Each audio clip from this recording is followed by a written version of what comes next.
Glória a Deus. Você que está aí em casa, seja muito bem-vindo. É uma alegria muito grande estar ministrando aí você diretamente da sua sala, do seu celular, junto aqui com os irmãos que estão presentes. Sei que por motivo de força maior você não pôde estar aqui nesse lugar, mas saiba que nesse momento todos nós estamos conectados em unidade, na graça e no poder de Jesus, amém? Que a palavra do Senhor venha falar com você também nesse momento. Irmãos, eu tenho dois textos para ler aqui com vocês. O primeiro texto, eu queria ler no Salmo 43, a partir do versículo 3. Mas a gente vai ver aqui, no projetor, o Salmo 43. Rapidamente você abre aí na sua Bíblia, em Marcos capítulo 9, a partir do versículo 14. A gente vai ler até o 29, tá bom? Mas eu quero ler primeiro com os irmãos, Salmo 43, do 3 até o 5. Já apareceu aqui? Se puder colocar na NVI, Maius. Pronto, show. Eu queria fazer uma leitura com os irmãos aí de forma alternada, tá bom? O versículo 3 vocês vão ler, e o versículo 4 eu vou ler sozinho. O versículo 5 a gente vai ler junto, beleza? Combinou? Vamos lá. Os irmãos vão ler aqui, o versículo 3. Vamos lá. 1, 2, meia e já.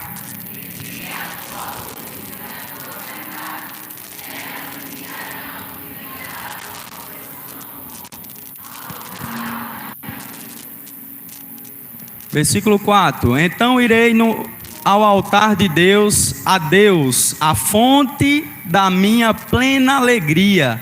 Com a harpa te louvarei, ó Deus, meu Deus. Todos, versículo 5: Por que você está assim tão triste, ó minha alma? Por que está assim tão perturbada dentro de mim? Ponha a sua esperança em Deus, pois ainda o louvarei. Ele é o meu Salvador e o meu Deus. Amém, glória a Deus. Eu queria agora rapidamente ler com vocês Marcos 9, 14 até o 29. O texto diz assim: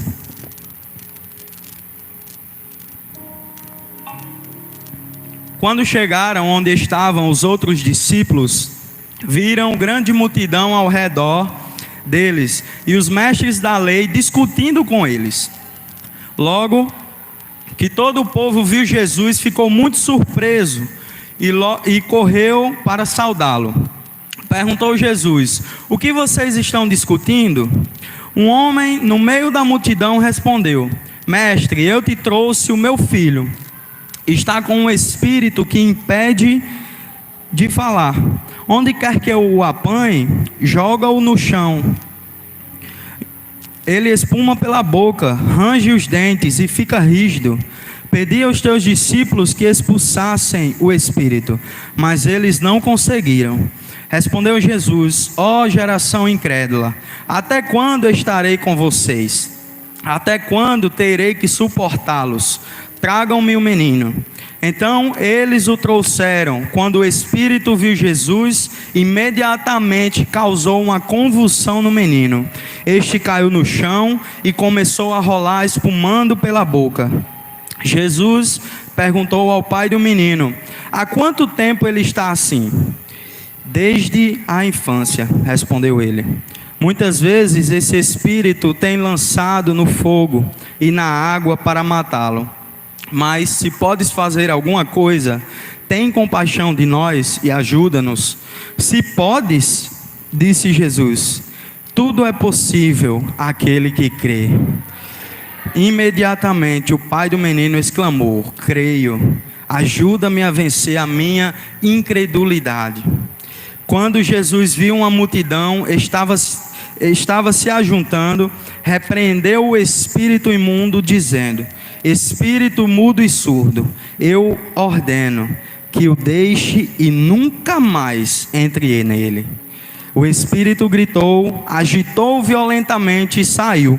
O menino ficou como morto, ao ponto de muitos dizerem: ele morreu. Mas Jesus tomou-o pela mão e o levantou, e ele ficou em pé. Depois de Jesus ter entrado em casa, seus discípulos lhe perguntaram em particular: por que não conseguimos expulsá-lo? Ele respondeu: essa espécie só sai pela oração e pelo jejum. Amém? Até aqui. Algumas versões não trazem essa parte jejum. Só fala que essa espécie só sai através da oração. Mas essa minha versão, ela traz, e eu queria falar sobre isso porque é uma prática de todos nós, né, cristãos, a oração e o jejum. Pelo menos deveria ser, né, irmãos? Eu queria aqui falar, contextualizar, né, para a gente ir direto ao ponto. O fato do jovem endemoniado aconteceu quando Jesus vinha descendo com 3 de seus discípulos do Monte da Transfiguração. Aquele monte bem alto que ele só escolheu 3 dos discípulos para ir até lá em cima com ele. Aquele em que esses 3 discípulos viram Elias e Moisés naquele lugar junto com Jesus, né? Foi um momento muito íntimo. Foi um momento muito particular. Esse choro aí eu conheço. Mas vai se acalmar em nome de Jesus. No livro de Marcos, o autor, ele descreve a situação do filho deste homem de forma mais esmiuçada. Foi por isso que eu decidi ler nessa versão de Marcos, comparada aos evangelhos de Lucas e Mateus. Em Lucas, ele descreve que este é o único filho que esse homem tem. O único filho que vinha passando por esse sofrimento desde a infância dele. E ele procurou por ajuda e por cura aos discípulos de Jesus. Mas logo então, o próprio mestre é quem tinha o que esse homem mais ansiava e mais desejava. E o que é curioso, porque após realizar a cura de seu filho, no evangelho de Lucas, todos ficaram atônitos e maravilhados com a grandeza de Deus naquela situação. O nome do Senhor foi glorificado, diz Lucas no evangelho dele. Em Mateus, ele é descrito que o pai do menino chega de forma totalmente reverente, se ajoelhando diante de Jesus e em seguida suplicando sua ajuda. Então, cada um dos evangelhos, quando a gente vai ler essa passagem, a gente nota que tem detalhes ali em que um não narrou o que outro narrou. Por isso que nós devemos ser curiosos, ao ponto de procurarmos entender a palavra de Deus. Obviamente, irmãos, nem sempre por si só a gente vai conseguir entender tudo, senão por o auxílio do Espírito Santo. Amém? Uma outra curiosidade em Mateus é a forma como Jesus responde aos discípulos sobre a pergunta do por que não conseguiram expulsar os demônios. Esses versos você encontra lá em Lucas 9, do 37 ao 43, e lá em Mateus 17, do 14 ao 21. E aí Jesus diz: porque a fé de vocês, que vocês têm, é pequena. Se tiver a fé do tamanho de um grão de mostarda, poderão dizer a este monte: vá daqui para lá, e ele irá. Nada será impossível para vocês. Ó geração incrédula, é isso que Jesus disse quando soube em que os discípulos não conseguiram expulsar o demônio daquele homem. É algo que nós vemos em comum nesses 3 evangelhos, em todas essas passagens. Então eu optei, irmãos, a trazer essa passagem específica de Marcos, que revela uma riqueza de detalhes para nós. A incredulidade, irmãos, é algo que chama muita atenção aqui. E é um assunto que está em tudo, não é verdade? Não só na religião, mas em outras áreas como política, econômica, etc. Eu não vou entrar nesse assunto. Não é sobre isso que eu quero falar. Eu gostaria de expor aos irmãos a palavra que me fez cativo, a salvação. É sobre isso que eu queria tratar com os irmãos aqui nessa noite. Tem um outro ponto em comum que Mateus e Marcos fazem colocação em seus evangelhos, que é a fé. Todos nós já sabemos que sem fé é impossível agradar a Deus. E aqui não se trata, nessa passagem de Marcos, o salmo que a gente leu anteriormente, aguarda um pouquinho aí que eu vou chegar nele. Por enquanto, concentra aqui, em Marcos. Beleza? Concentra aqui em Marcos. Não se trata de ter fé nessa passagem, irmãos, mas de como nos relacionamos com a fé. É sobre isso que a palavra quer falar. A maneira como nós nos relacionamos com a fé. Será que foi falta de fé não ter expulsado aquele demônio? O que faltou? Eu pergunto a vocês. O que faltou para aquele rapaz ser liberto desse demônio? E olha que nessa altura aqui da leitura, Jesus já tinha mandado seus discípulos de 2 em 2 para ministrar, para expulsar demônios, para curar pessoas. E ele disse: quem não receber, quem vai lembrar dessa passagem? Quem não receber vocês bem,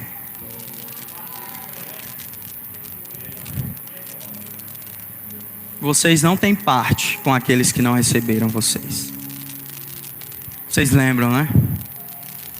Logo então em seguida, por que os discípulos, depois de Jesus ter dado essa autoridade, não conseguiram mais? Por quê?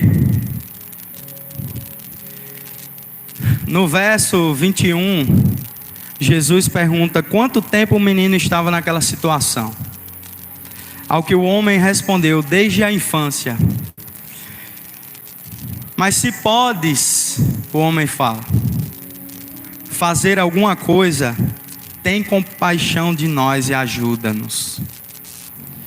Eu não sei, irmãos, para muitos que chegaram aqui nessa noite, desde quando você tem uma situação diante do Senhor e ainda não foi resolvida? Não sei porque se demora tanto para que essa situação. Nossa geração atual, ela é muito inclinada para o que Jesus tem a nos oferecer, do que tentarmos saber quem Ele realmente é para nós.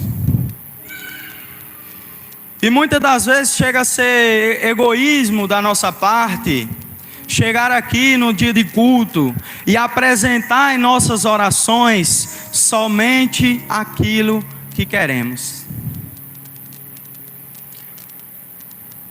Não é assim, irmãos.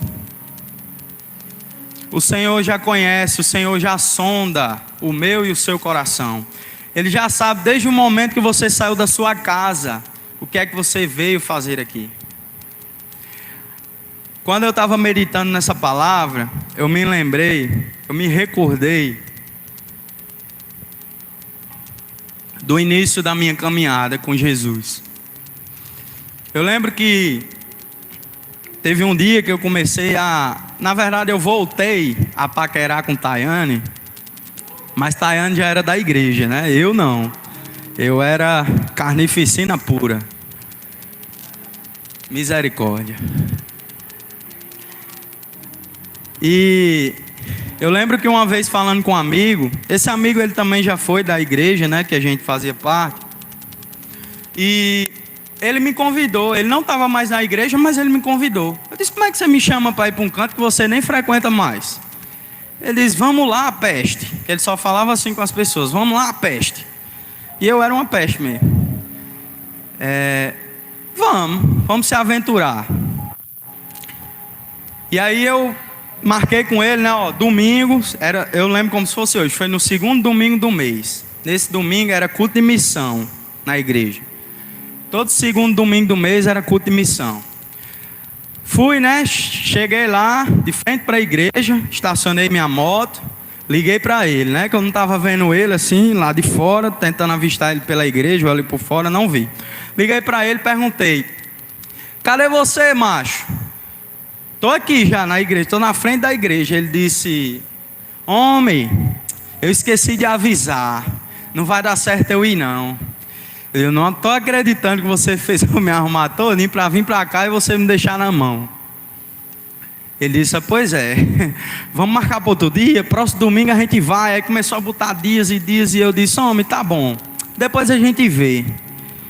E aí eu, naquela hora, né, subi na moto, coloquei o capacete, liguei a moto, fui-me embora para casa. Quando eu passei a primeira esquina, que eu cheguei um pouco mais à frente, o Espírito Santo me incomodou. Na época eu não sabia o que era, não tinha esse entendimento, mas ele me incomodou, e depois é que eu vim entender isso.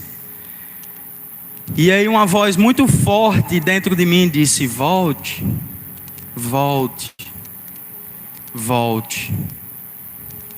Quem te convida sou eu.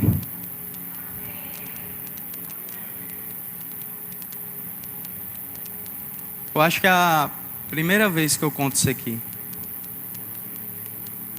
E todas as vezes que eu me lembro, a gente se recorda um pouco do que a gente foi. E a gente sabe que a caminhada com Jesus, por mais difícil que seja, ela é recompensadora. Eu voltei, irmãos, naquele momento. Coloquei minha moto lá no mesmo lugar. Por incrível que pareça, irmãos, sempre está ocupado. Mas no dia que eu saí, que eu voltei, o mesmo local que eu tinha colocado a minha moto estava disponível para mim. E eu coloquei minha moto lá. Saí sozinho, atravessei a rua na faixa de pedestre. Cheguei na igreja, fui recebido calorosamente. E as pessoas perguntaram: ó, quer que eu arrume um lugar? Eu disse: não, já estou entrando, já me sento aqui, ó. Já foi logo lá no fundo ali. Não precisa não, eu sento aqui mesmo, dá certo. Já me sentei lá no fundão mesmo. Fiquei. E fui ministrado. Através dos louvores, através dos hinos da harpa cristã, através da palavra. E houve um apelo naquele momento, mas eu não senti que era o momento que eu deveria levantar a mão. Passou-se 2 domingos.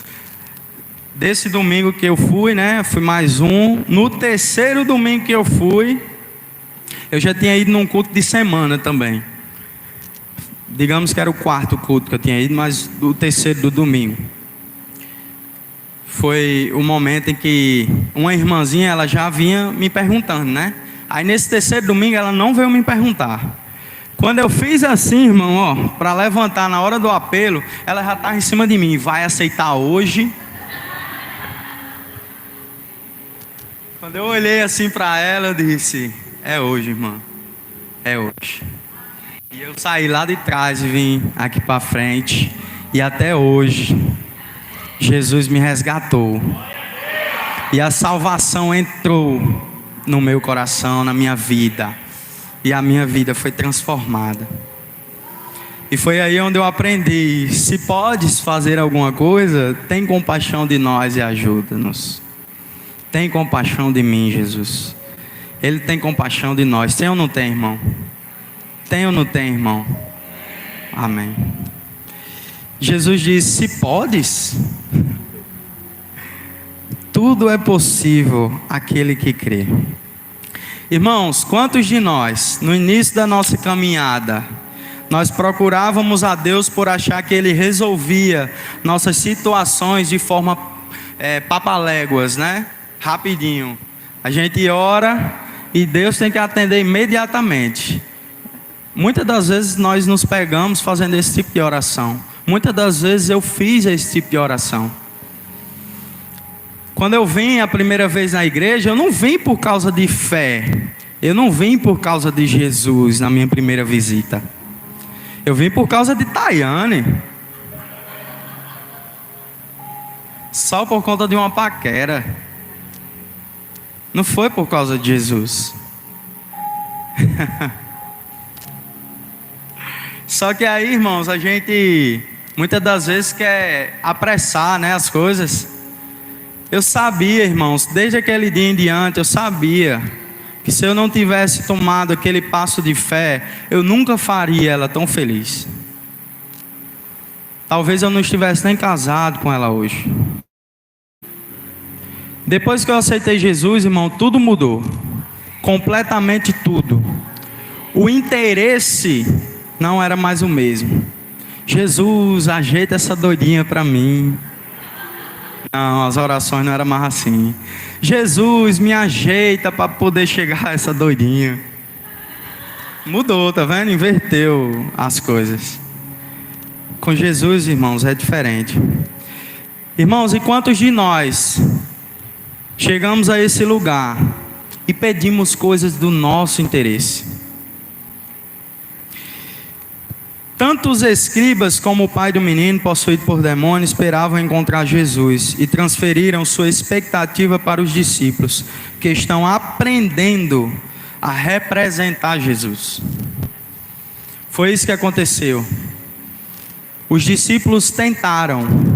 Nós muitas das vezes tentamos com aquilo que nós temos. Mas Jesus disse: se podes. Eles não podiam.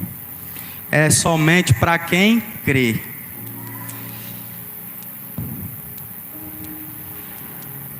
O pai responde. Eu creio. Ajuda-me a vencer a minha incredulidade. Essa é a atitude que o pai tem. O maior problema fundamental, irmãos, no crescimento espiritual das pessoas, dos discípulos de Jesus, é a incredulidade. A forma como Jesus se pronuncia é desde muito tempo, desde o tempo dos profetas.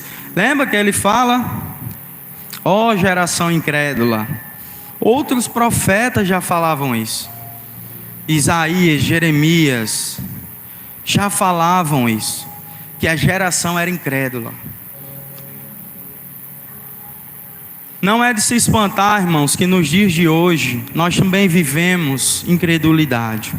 Como eu falei, não está só impregnada na área religiosa, tem outras áreas também.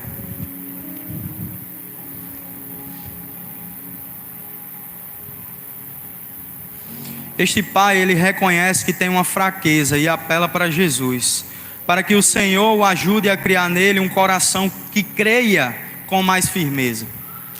Os discípulos, além de se perecerem de entendimento, carecem da capacidade de executar plenamente a comissão que Jesus lhes confiara.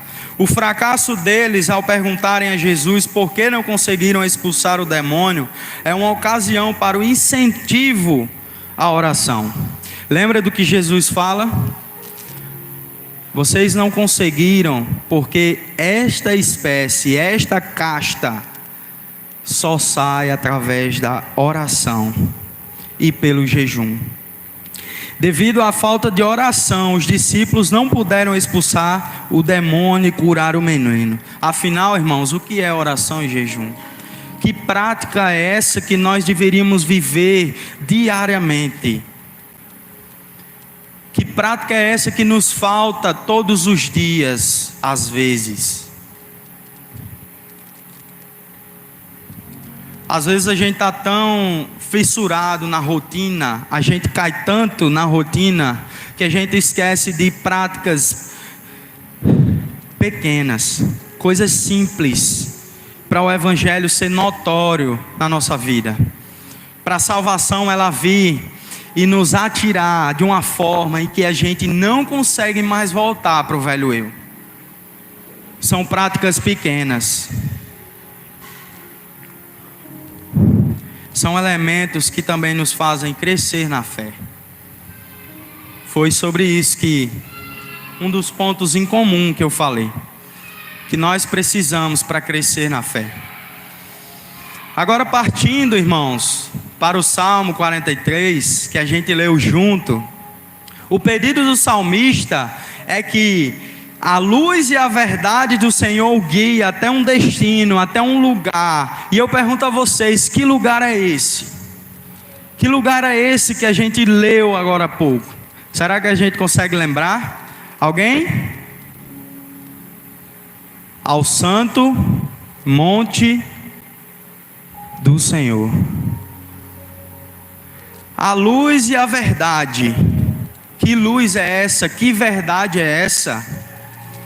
O salmista, ele nos responde através da palavra. Salmo 119, 105, o que é que a palavra de Deus diz? Lâmpada para os meus pés é a tua palavra, e luz para o meu caminho. É essa bússola que vai fazer com que a gente chegue até o monte do Senhor, irmãos. Não são os nossos pedidos ou as nossas petições por algo que Ele pode resolver para nós, irmãos. É a palavra que vai nos fazer chegar a Ele. Não é só o nosso interesse, irmãos. Não é só o nosso nível raso de incredulidade. Não é só o nosso nível raso de fé. É a palavra que alimenta a nossa fé. Não sou eu, irmãos. Não são os apóstolos, irmãos. É a palavra que a gente prega. É a vida que a gente leva lá fora. E quem é a palavra? João 1 vai dizer: no princípio, aquele que é a palavra, ele estava com Deus e era Deus. Ele estava com Deus no princípio. Todas as coisas foram feitas por intermédio dele, e sem ele nada do que foi feito teria sido feito. Nada teria existido sem Jesus. Nele estava a vida, e esta era a luz dos homens, a luz que brilha nas trevas, e as trevas não a derrotaram. Nele estava a luz, e era a luz dos homens. Ele se tornou a nossa luz, a palavra encarnada, aquele que vem em carne e osso, o Deus Filho, o Cordeiro que deu a vida por você e por mim. Quer um exemplo disso? Está vendo essas luzes nesse lugar? Eu queria te convidar, pegue seu celular aí agora, por gentileza. Pegue seu celular, liga a lanterna dele aí, deixa ele aqui, ó, baixinho, com a lanterninha ligada, vá. Maius, por gentileza, apaga a luz aí, todas as luzes aqui, ó, só essas aqui. Levanta as luzes aí agora. Nele estava a vida, e esta era a luz dos homens. A luz brilha nas trevas, e as trevas não a derrotaram. Foi para isso que Jesus veio. Aquela grande luz que envolve-nos aqui nesse lugar, nos deu muitos lumiares. Foram os lumiares que acenderam em nosso coração. Foi o fogo que Jesus desceu, a palavra encarnada dentro de nós. Não se trata do que eu e você está querendo agora. Jesus quer você. Seu problema é o de menos. Jesus, Ele não é só a fonte de solução para os seus problemas. Grave isso, irmão. Ele é a solução para a sua vida. É o pacote completo. A palavra de Deus, irmãos, é o único mecanismo, é o único meio de locomoção para se chegar ao Senhor. Chegando neste lugar, nos dirigimos ao altar do sacrifício de Deus. É isso que o salmista diz no versículo 4. Que é a fonte de toda alegria. O que é a fonte, irmãos? É o lugar onde brota a água continuamente. E que toda é essa que tem lá naquela passagem. Existe uma tradução do original grego que diz sincha, que significa plena ou total. E a alegria significa o júbilo, o círculo completo. Quando nós nos achegamos ao altar de Deus, O altar significa sacrifício. E você está a ponto aqui de deixar um problema, mas e o sacrifício? O que é que você tem feito para o Senhor, para poder entregar esse problema a Ele? Quanto você tem se doado para chegar aqui, orar e dizer: Senhor, eu estou com essa situação, me socorre. E eu pergunto a você: quanto você tem deixado no altar? Quanto você tem deixado de sacrifício nesse lugar? Com harpa te louvaremos, meu Deus. A oração à alma, lembra? Espera em Deus, minha alma. Ainda voltarei a louvá-lo. Você sabe o que significa louvá-lo? Nesse contexto, como seu único, suficiente Salvador, a Ele o meu louvor. Eu só confesso a Ele que fez tudo por mim, que deu o seu Filho em meu lugar. Eu confesso a Ele. E a palavra confessar aqui também se detém também ao pecado. No altar, nesse lugar, quantas oportunidades você teve de fazer essas duas confissões e precisou esperar muitos e muitos dias, ou melhor, precisou abandonar a própria fé para poder chegar aqui num dia como hoje e confessar?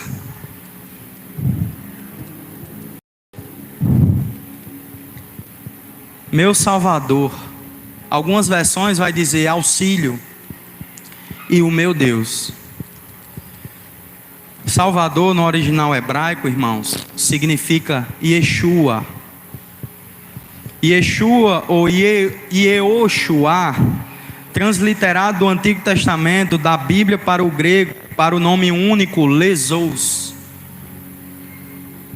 Transliterado para o latim como Jesus. E traduzido para o português como Jesus, meu Salvador. Foi isso que nós entoamos ao iniciar o culto. Porque está abatida, ó minha alma? Você conversou com sua própria alma ao chegar nesse lugar. Você não conversou com Deus, não. Você conversou com a sua própria alma. E em seguida reconheceu: meu Salvador e meu Deus. Yeshua. Yeshua Hamashia é uma expressão do aramaico que significa Jesus Cristo, o Messias. Irmãos, não sei se ainda tem alguém com um problema sem solução aqui, mas tem alguém aqui na frente que é a solução para a sua vida. Aqui só existe o pacote completo. Não é a solução para o seu problema, é a solução para a sua vida. A solução para a sua vida é Jesus Cristo, o Messias, o Cristo, o Salvador do mundo. Não sei se você entendeu essa mensagem. Amém. Mas a fonte, Jesus em João capítulo 4, versículo 14 disse, conversando com a mulher: quem beber da água que eu lhe der, nunca mais terá sede. Ao contrário, a água que eu lhe der, tornará nele uma fonte de água a jorrar para a vida eterna. Amém. Fique de pé, por favor. Corajosamente, eu queria convidar o primeiro que entendeu essa mensagem, que entendeu o plano de salvação de Deus, que Ele não está interessado no seu problema. Seu problema Ele vai resolver. Ele está interessado na sua vida. Ele está interessado onde você vai passar a sua eternidade. Ele está interessado onde você vai viver eternamente, em um lugar onde tem muito gozo, alegria, toda a alegria, a plenitude da alegria que o salmista está dizendo aqui, a alegria completa em sua totalidade. Eu queria convidar você, porque este homem, o Salvador de nossas vidas, está aqui.